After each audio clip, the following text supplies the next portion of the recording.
Welcome to Famico's TV, the Famico's Foundation podcast, where we spotlight the dreamers, doers, and change makers building stronger Cleveland communities. In today's episode, Empowering Our Neighborhoods Through Health and Heart, part of our Neighborhood Hustle series, we're celebrating local entrepreneurs and community champions who are making a real impact where it matters most. Hi, I'm your host, Ebony Webster, the Marketing Director for Famico's Foundation. And today we're talking about something truly life-changing, and that's saving lives. Our guest has made it her mission to teach people how to protect their families, neighbors, and communities through CPR and first aid training. Please welcome Adjoni Williams, the owner and heart behind ZB's Heart Savers, a Cleveland-based small business helping residents gain the skills and confidence to respond in an emergency. Thank you. Welcome.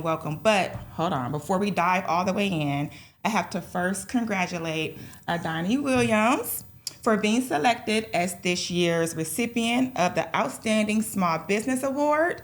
Each year, we, Famico's Foundation, select a small business operating in our service neighborhoods that leads with excellence, creativity, and heart, that not only demonstrates outstanding performance and innovation, but also uplifts others through its commitment to the community, development, economic empowerment, and neighborhood pride. So there, I am sitting here with this year's recipient. Congratulations. Thank you so much. And welcome. Thank you. All right, so let's just get right down to it. Let's just start from the beginning.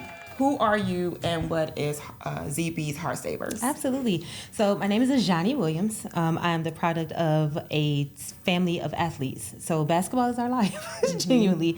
My parents played, my siblings played. I have a niece that plays right now in the WNBA. My nephew was playing basketball the day he collapsed. Oh, wow. And so that is the source of who I am. That's where I come from. ZB's Heart Savers came about in 2021.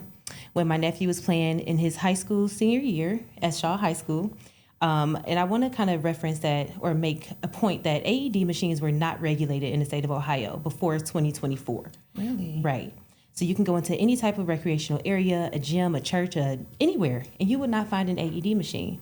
However, this small inner city school, being Shaw High School and, not the greatest reputation, had an AED machine.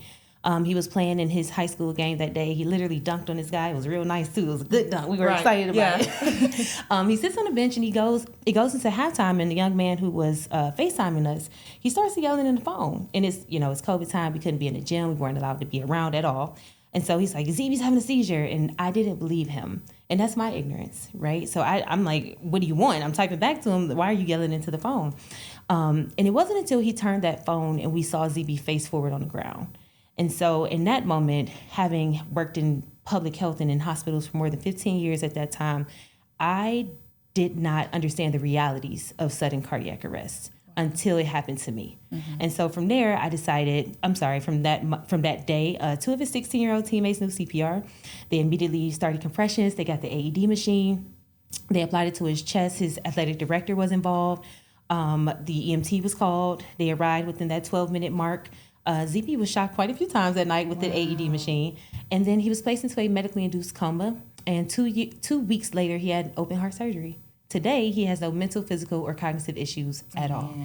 Yes, ma'am. So I teach this class so that people are aware and that they get it. And especially in Cleveland, we have a high crime rate. And so a part of my business is teaching first aid classes. So I need people to understand what it's like to stop the bleed of a person with a gunshot wound, to be completely clear, right? Or to restart a person's heart, hopefully, if you were to witness them collapse on the ground or at a gym or at school, at a podcast, anywhere. Right. Yes, ma'am. So you definitely just dove right into my next question, why this education is needed, especially in our communities.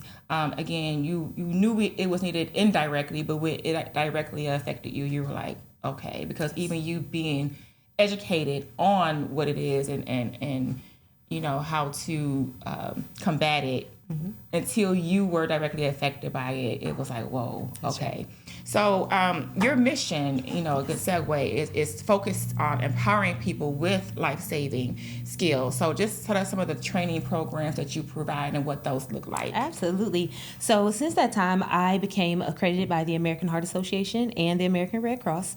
And so I teach everybody. I teach kids that are 5 years old who just want to come and see what it looks like to play with these little dolls I have at events. I teach professionals who's done this for 40 years and they learn new things every time they come to my classes.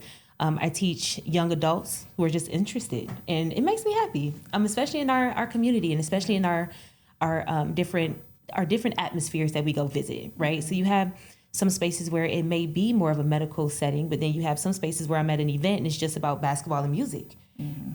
I make sure I show up so that those kids know that anybody can collapse anytime. And CPR is a little bit more than just being a hero. It's about your team camaraderie. It's about team management and understanding what to do and when to do it and why do we need to do it. Mm-hmm.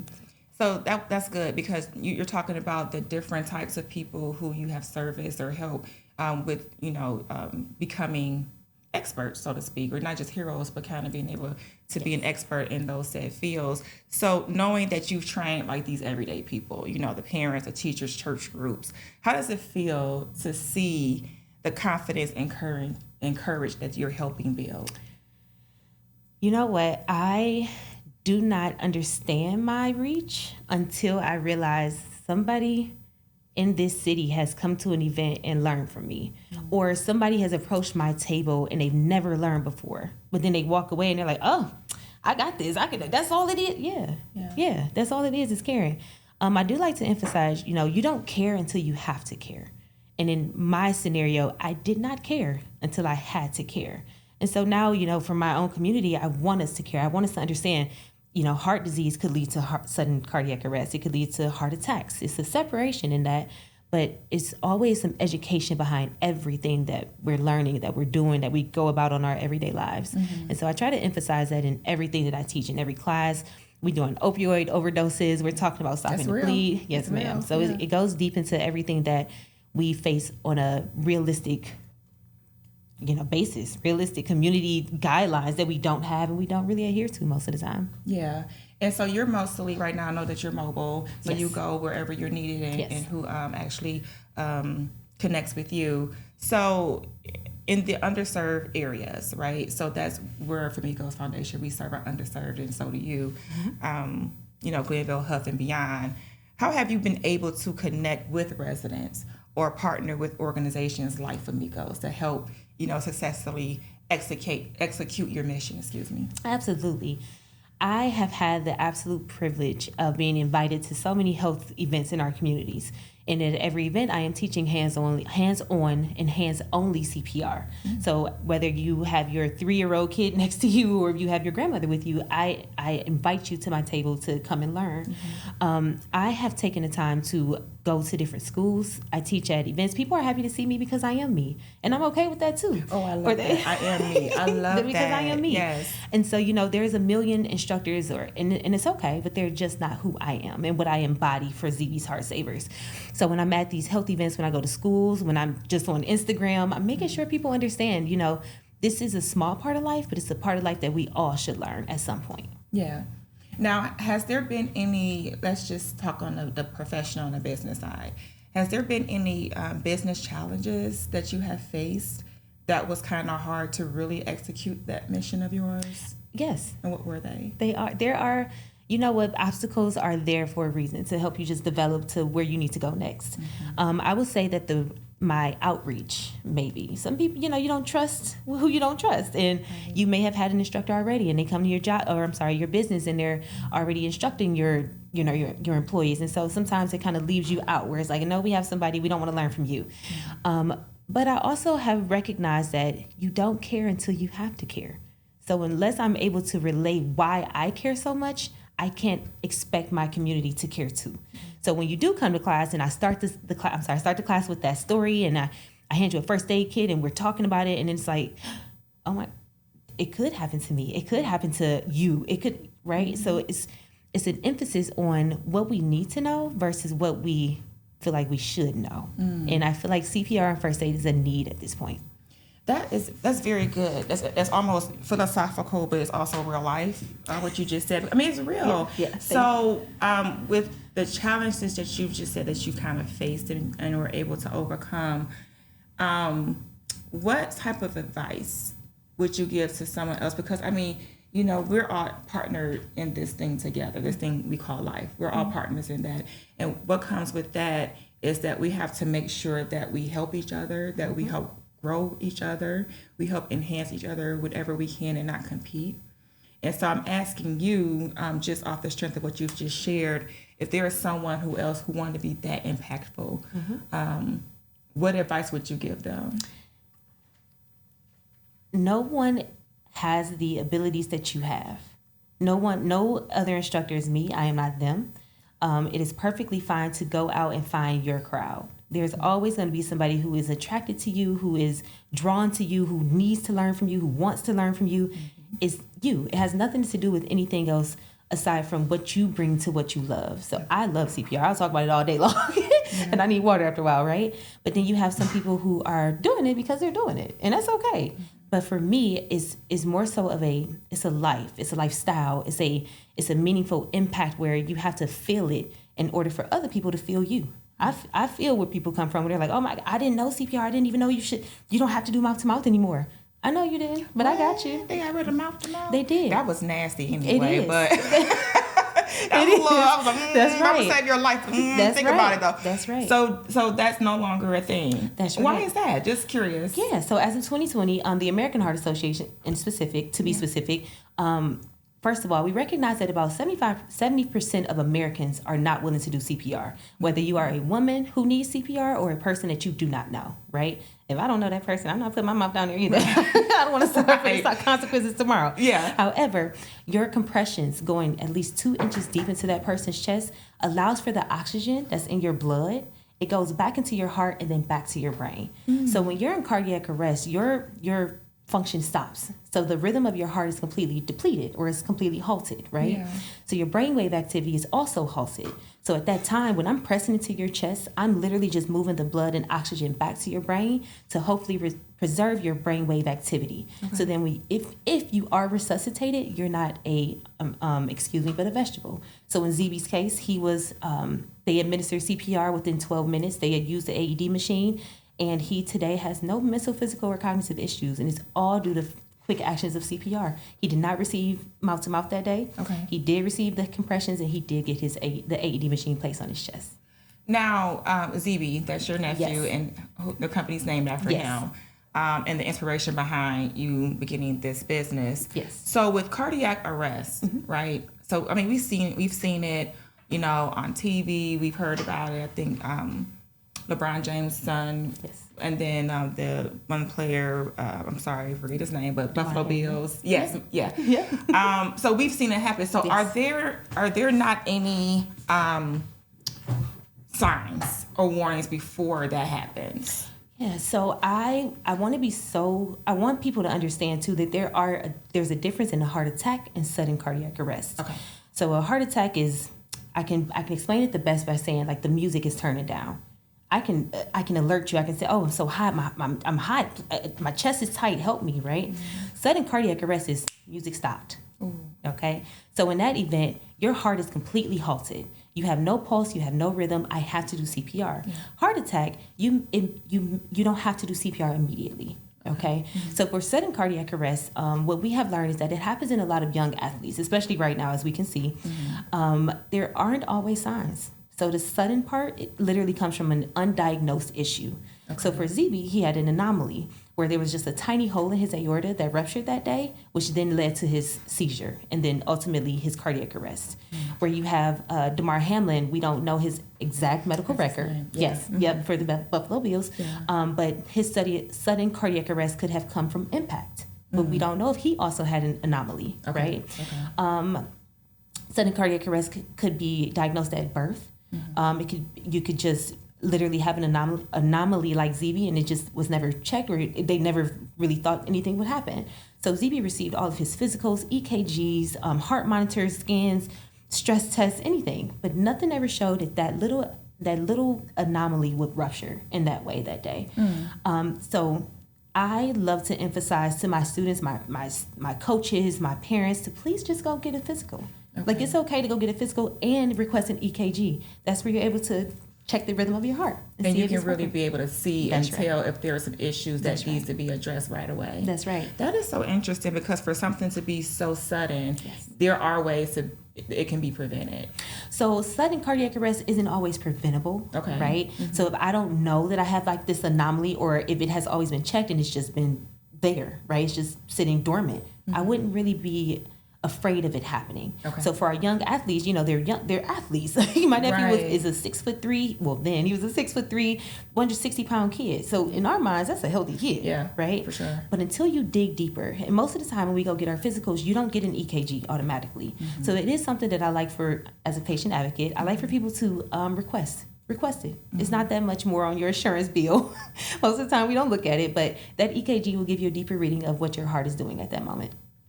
That's so interesting. So I will say, I have 3 children. I have my son, he's 10. He'll be 11 this year, but he's a tall boy. And then I have twin girls, and they're 8. Oh, yes, pray for me.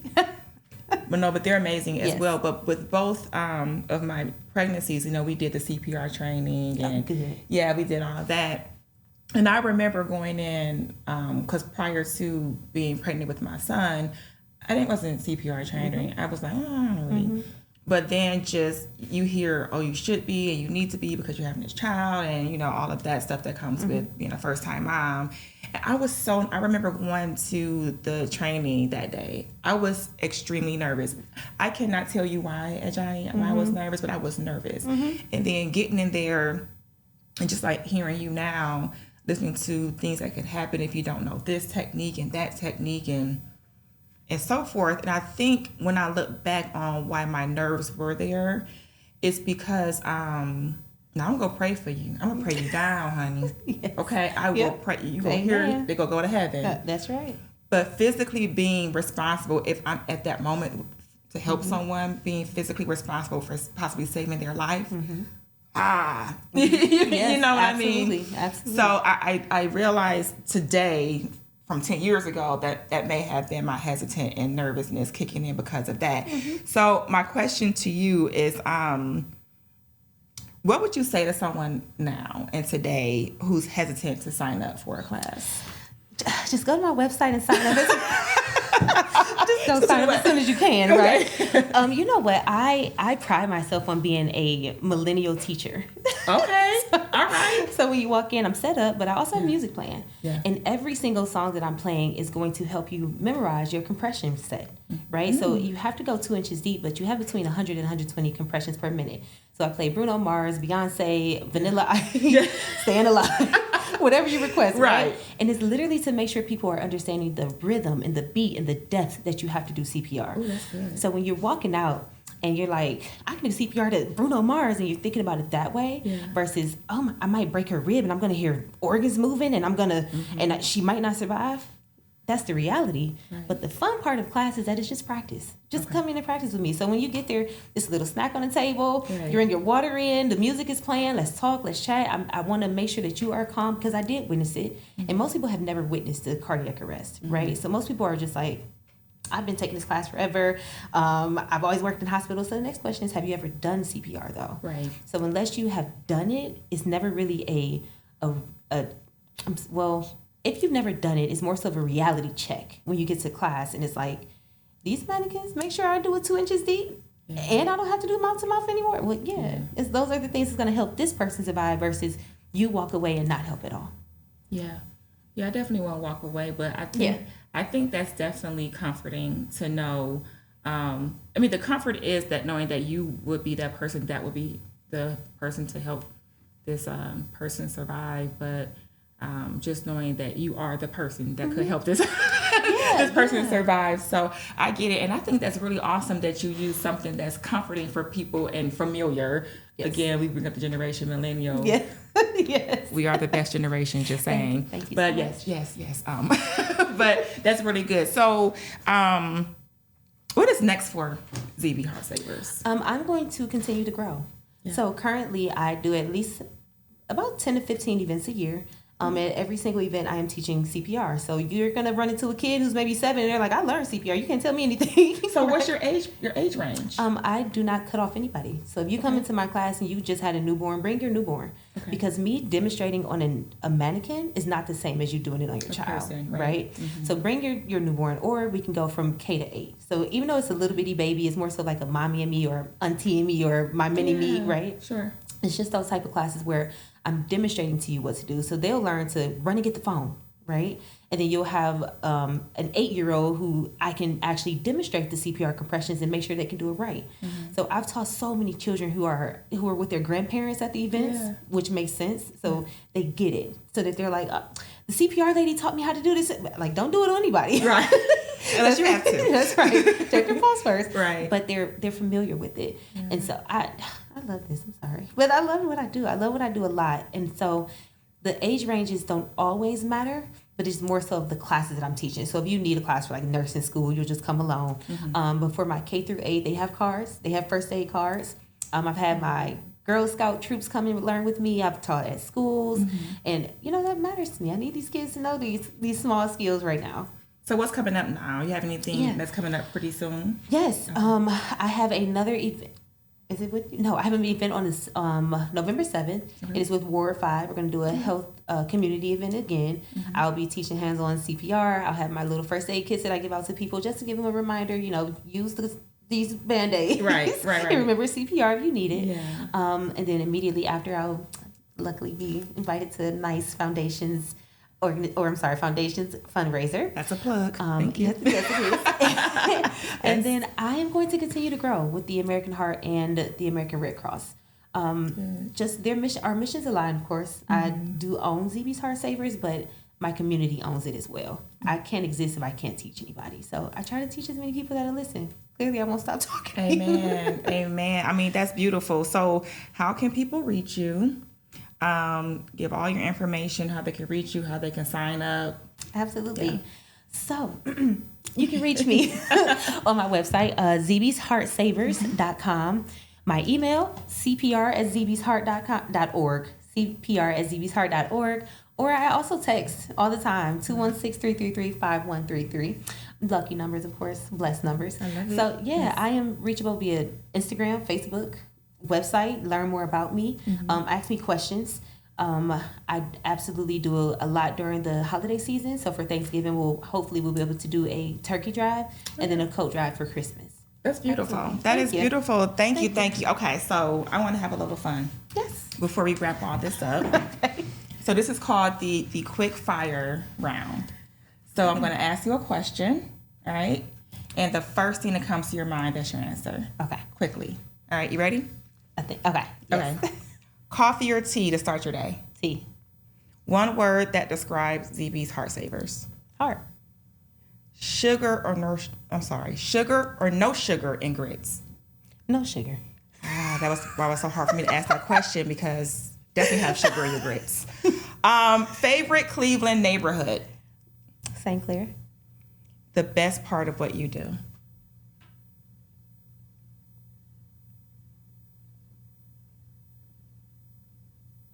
Community.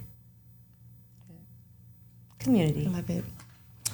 All right, Adjoni, thank you for being here. It was such a pleasure. Before we wrap up, is there one message you just want to leave with our listeners and viewers right now? I do. You know what? CPR saves lives, but it takes us first. I want everyone to understand the easy part of CPR, and then the hardest part is when you just think that you cannot do it. That's the only hard part of CPR. If you come and meet me, then you'll know that it's easy to do CPR. But I definitely want my community to understand and to buy into the knowledge that I want to give in regard to heart disease, sudden cardiac arrest, heart attacks, high blood pressure. It's so much that goes into this. So outside of ZB's Heart Savers, I am still a patient advocate. Ask those questions after class. I'm okay with that. Mm-hmm. Sit and ask, and then walk away with your certification that same day. So it's same day certification? Yes. Oh, it is electronic. That's awesome. Yes. That's awesome. Thank you. So that actually is a great segue. That was a great response, because you maybe on the same wavelength with me right now. And that is a great segue into my final thought. It actually comes from the book of 3 John, verse 1. And here is where John expresses his wishes for his friend Gaius to enjoy good health, both physically and spiritually. He prays for his physical health. He prays for his soul as well. And so that translates into our neighborhoods that you serve and that we serve at Famico's Foundation. And we can see how deeply that's those two are linked. Because when a community is healthy, when people have access to care, a safe place to live, nourishing food, hearts are lifted. And when hearts are lifted, hope rises. So empowering our neighborhoods through health and heart means caring for both, tending to the needs that we can see, the ones that we can't. It's checking in on our neighbor, supporting local wellness programs, and building spaces where people can thrive together, just as you are doing right now and have done, Adjoni. So as we continue this work, let's remember, wellness is more than the absence of sickness. It's the presence of love, connection, and compassion, because when our hearts are healthy, our communities grow strong. So again, may we keep walking in health, may we keep serving with heart, and may God continue to empower us. Again, Miss Adjoni Williams of ZB's Heart Savers and this year's recipient of Famico's Outstanding Small Business Award. Thank you for coming in and chatting with us about all that you do. And please, please, please keep up the good work, continuing your empowerment, continuing to grow with us and for us. I will. And to all of you listening and watching, Famico's Foundation is proud to support health, safety, and empowerment across all Cleveland neighborhoods. You can learn more at famicos.org. Until next time, my friends, stay safe and be blessed.